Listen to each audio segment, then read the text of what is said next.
माँ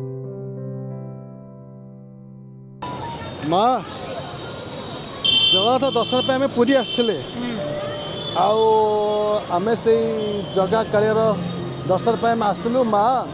आम आसलु एते बसरे माँ को लेकिन आसली बहुत शंका था केमती नेबी बोली आउे माँ तक बहुत भल लगे कहून कि हाँ अच्छा हाँ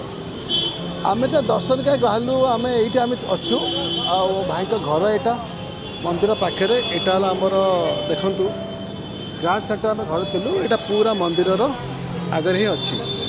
बरदाण्डर अच्छु जिते आम दर्शन करने गलु सका बहुत भिड़ था अल्प था जो माँ को भर को नहीं गलु सेठी किंतु डर लगला कि माँ को नहीं जीवी केमतिया तापर जो लोक आसिले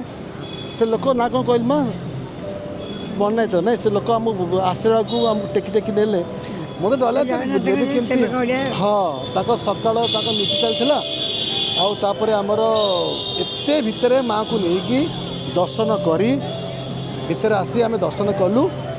ये जना पड़ी जो जगार मानने निर्देश है आ माँ को स्वप्न भी आसला नहीं रात स्वप्न स्वप्न होता ते स्वप्न होता खाली हवा बोली मुझे सजग थी खाली जगन्नाथ स्थापन कर गलिनी ना से मो मन गोटा था सका सका दर्शन करके आसली जा हो माने ठाकुर तो कथा शुणिले आ से निजे आसिले अनेक रूप नहीं कि आसिले पूरा टेकी नहीं कि पूरा भितर जगन्नाथ दर्शन भितर दर्शन कर पूरा आसिलु आसिक आम पूरा आम मन खुशी दर्शन करके फेरिलु आसी पुणी खाई पीकी पूरा फेरुचु आम आ काला पाटी कह कौन कर हौ तो कम हौ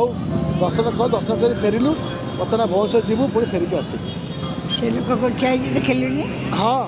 हौ हाँ ये दर्शन